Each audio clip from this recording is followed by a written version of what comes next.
I think there's a culmination of a lot of different things. Too many to list or that I can probably dream up and think of, but I think some of it stems from how these younger guys are trained to race and what they do and how they are told what to do from a young age and how to be aggressive and things like that and go out there and take no prisoners kind of thing. But then I feel like there's a lot to guys that just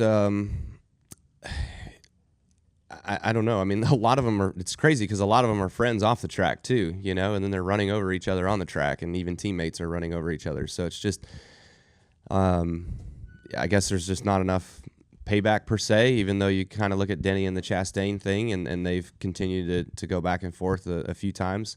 But, I don't know. It's just not good. I think the road courses kind of stem to a more aggressive nature. I think it's a little bit of the car as well too, where you can just bash into the back of somebody and you don't have anything that hurts your race car, where the old car you would crush a nose in or you would break a radiator or something like that if you were too dumb about it, where now you can just flat out punt somebody and nothing happens to your race car. So there are a lot of different variables.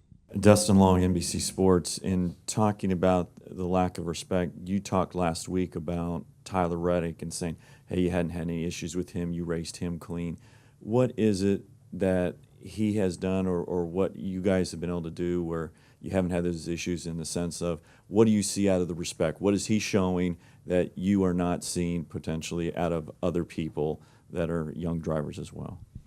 Yeah, I mean, I think that for me and Reddick, we've raced around each other and we've always been cordial with each other and giving each other room. And, if you lay on a guy just a little bit, whatever, no big deal, give benefit of the doubt. But, you haven't had guys that just flat out run over you. So Reddick was one of those. And so you kind of remember those. There's a few others that are on the opposite end of the spectrum that if it would have been them in front, you throw it off in there and you don't care if it sticks. You'd rather you stick and they don't. And so that's just the nature of I think our sport and what racing has been forever. I talked about it weeks ago with the past generation of Jeff Gordon, Tony Stewart, Bobby Labonte, Mark Martin, all those guys, on how they did things and how I kind of remember growing up watching that and seeing that. Yeah, you had the Earnhardts out there and the other guys, some of the other guys that were a little rough sometimes, and that's, you're going to have that occasionally, right? But the week to week nature of it, the same guy being in the headlines running over somebody every single week is a bit tiresome. I remember Ernie Irvin back in the day, who obviously did a little bit of that and had to come to Jesus meeting with the whole garage area of basically admitting his mistakes. But you're never going to see that in this day.